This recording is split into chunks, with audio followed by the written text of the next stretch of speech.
Buenas tardes.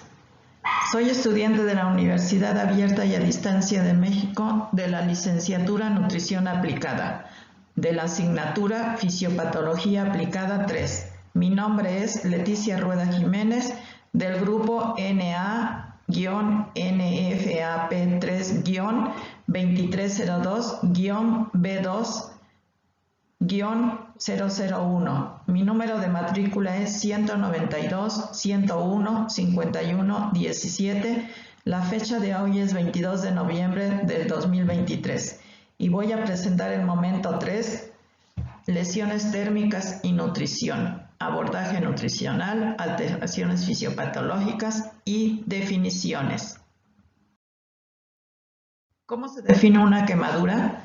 Según Piris Campos, en el 2014 define como quemadura las lesiones producidas por alteraciones de origen térmico, calor o frío, sea cual sea el agente etiopatogénico y la presentación de dichas lesiones.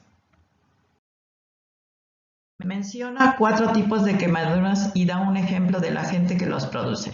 Las térmicas puede ser por calor y estos por líquidos calientes. Las eléctricas por electricidad, las químicas por productos químicos, ácidos, bases o gases. Las radiactivas pueden ser por radiactivas de radiación, pueden ser las quemaduras solares. ¿Cuál es el criterio de gravedad de un paciente quemado según el porcentaje de superficie corporal quemada? El quemado leve presenta superficie corporal quemada inferior al 15%. El quemado grave, también se denomina gran quemado, presenta una superficie corporal quemada superior al 15%. ¿Cuáles son los 3 grados de las quemaduras y qué parte de la piel se ve comprometida en cada una? Grado 1, epidérmica, solo va a haber destrucción de la epidermis. Dérmico superficial 2, grado superficial, en donde va a haber destrucción de la epidermis más la dermis superficial. Dérmica profunda, segundo grado profundo, destrucción de la epidermis más la dermis. Subdérmica de tercer grado, destrucción de todo el espesor de la piel y zonas profundas. ¿Qué es la regla de los 9 para determinar la superficie corporal quemada y cuál es su variación para niños? La regla de los 9 de Wallace es un método que se utiliza para calcular la extensión cutánea quemada en un paciente. Consiste en dividir la superficie del cuerpo en áreas equivalentes al 9% de la superficie corporal total quemada o por múltiplos de 9. ¿Qué es la regla de los 9 para determinar la superficie corporal quemada y cuál es su variación para niños? La valoración en niños es de una manera más práctica. Para valorar la extensión de una quemadura en los niños, se asume que la extensión porcentual de la cabeza en menores de 10 años es 18% menos de la edad y la de los miembros inferiores es 27% más la edad.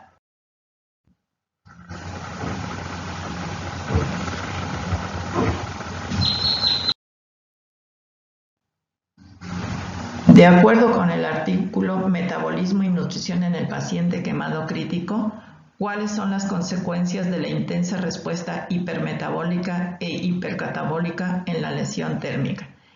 El traumatismo genera inflamación sistémica mediada por las citoquinas proinflamatorias, interleucina L1, interleucina 1, factores de necrosis tumoral y las hormonas de estrés, lo cual induce una respuesta hipermetabólica pronunciada y persistente. Esta respuesta se caracteriza por el aumento de la tasa metabólica basal, incremento del gasto cardíaco, del consumo del miocardio de oxígeno, así como degradación de la proteína muscular y resistencia a la insulina.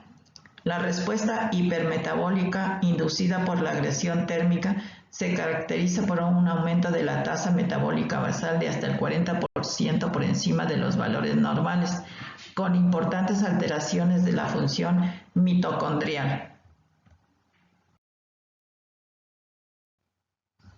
¿Cuál es el déficit energético y proteico estimado en el paciente quemado? El déficit energético va de 943 más menos 654 kilocalorías por día y un déficit de proteínas de 49 más menos 41 gramos de al cuadrado.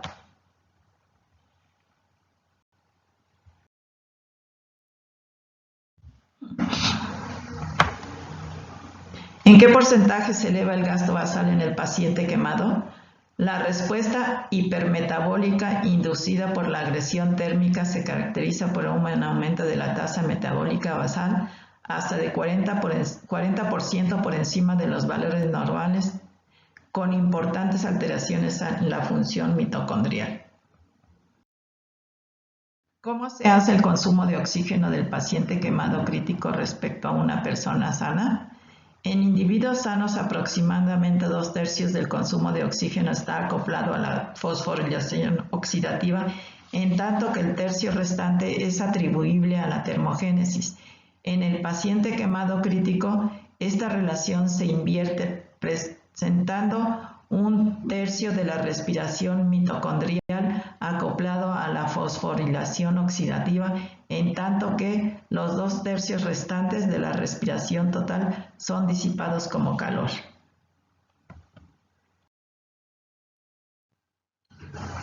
¿Cuál es la fisiopatología de la hiperglucemia, la hiperlactatemia y de la resistencia a la insulina asociada a la lesión térmica? En la fase precoz posterior a la quemadura, el aumento de la tasa de producción y oxidación de glucosa, así como la extracción tisular inadecuada de la misma, generan hiperglucemia e hiperlactatemia. La hiperglucemia en valores menores de 180 miligramos por decilitro se asocian con resultados clínicos adversos, tales como hipercatabolismo, hipermetabolismo retardado en la curación de las heridas, mayor incidencia de infecciones y mayor mortalidad. La lesión térmica induce estrés sobre el retículo endoplásmico, en piel, tejido adiposo y muscular, fenómeno asociado con resistencia a la insulina. ¿Cuál es el efecto fisiopatológico de la lesión térmica sobre las proteínas? Temperaturas superiores o iguales a 50 grados inducen la desnaturalización de las proteínas y la inactivación de los sistemas enzimáticos celulares, que son proteínas, y subsiguientemente la muerte celular.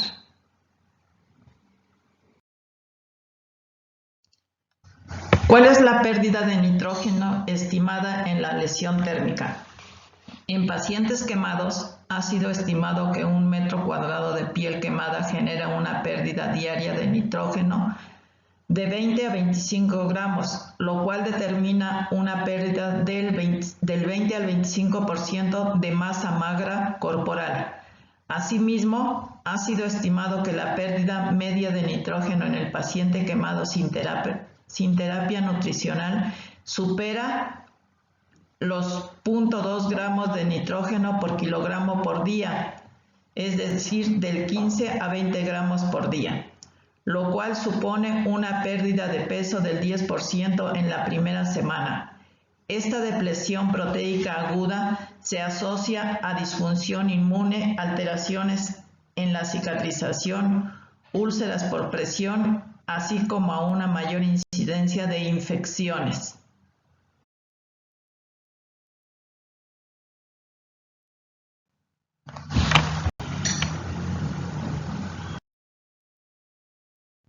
¿Cuál es la vía de administración nutricional recomendada para el paciente con lesión térmica? La vía enteral es de elección para el paciente con lesión térmica. ¿Qué tan rápido se debe de comenzar la nutrición enteral?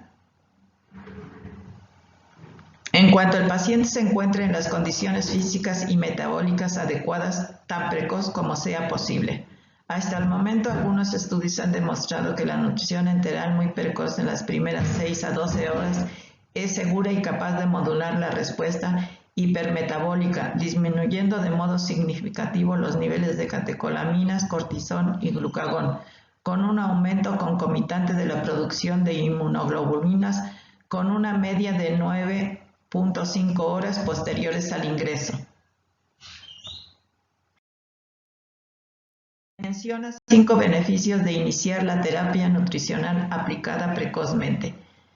Integridad de la barrera intestinal, integridad de la motilidad, reduce la motilidad y el flujo sanguíneo esplénico, reducción de infecciones. ¿Cuáles pueden ser las contraindicaciones de la nutrición enteral y qué se hace en tales casos? Las contraindicaciones pueden ser disfunción gastrointestinal y el fallo intestinal secundario al desarrollo de hipertensión abdominal y eventualmente de un síndrome compartimental abdominal. En tal sentido, la aparición de disfunción intestinal contraindica la vía enteral, siendo por lo tanto indicación de nutrición parenteral. ¿Cuál es la ecuación adecuada para el cálculo energético del paciente adulto con lesión térmica y cuál para los niños? En los adultos, la ecuación de Toronto parece ser la más adecuada, ya que considera la variabilidad de los requerimientos energéticos a medida que evoluciona la enfermedad. Para los niños, la ecuación de Schofield para los niños quemados en estado crítico ha demostrado ser la de elección. ¿Cuáles deben de ser los aportes de carbohidratos, lípidos y proteínas en porcentaje en gramos por kilogramo por día?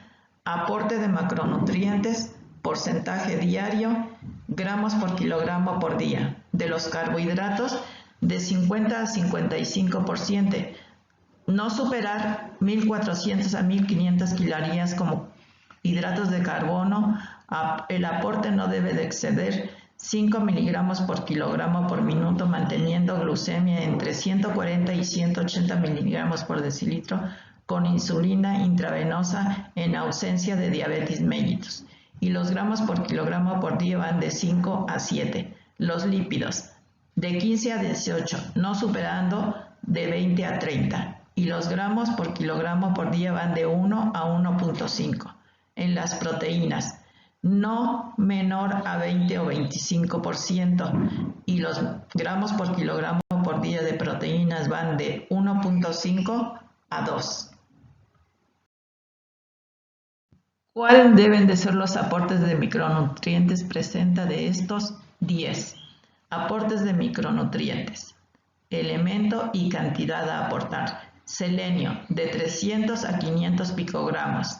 De cobre, de 4 a 5 miligramos, de zinc de 25 a 40 miligramos, hierro de 8 a 18 miligramos, vitamina A de 10.000 unidades internacionales, vitamina E de 20 a 25 unidades internacionales, vitamina D en los menores de 70 años 600 unidades internacionales de vitamina D, E3, oral, enteral o parenteral. Deficiencia de vitamina D es frecuente. En los mayores de 70 años, 800 unidades internacionales, 50%, aunque no hay una recomendación definitiva de suplementación.